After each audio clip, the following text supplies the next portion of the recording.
atpakaļ Laurim Dārziņam. Miķels tuvāk pie vārtiem. Lauris, nu pats metīs, ne, tomēr piespēl kaut kur vārtu priekšā un ripa vārtos. Ir ripa vārtos, vai nu Miķelis vai Broks. Viens no viņiem ir svārtu gūms. Skatāmies, tūdaļ mēs visu paši labi redzēsim. Jā, Miķelis, Broks patraucē gan aizsargam, gan vārtsargam.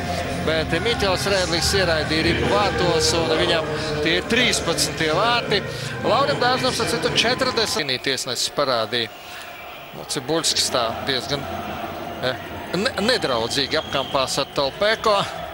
Aizķeršanās uz lieku maiņu. Dažkārt notiek.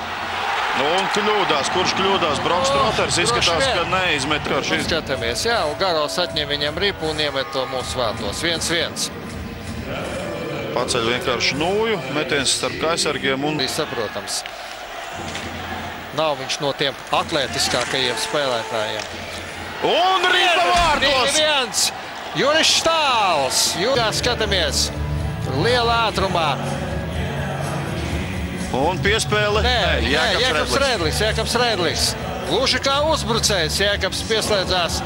Un Gārnets nespēja glābt. Skatāmies, cik perfekti pielika Juris Štāls. Miķels Rēdlis pār te ripu. Vai aizskries? Aiziet, jā.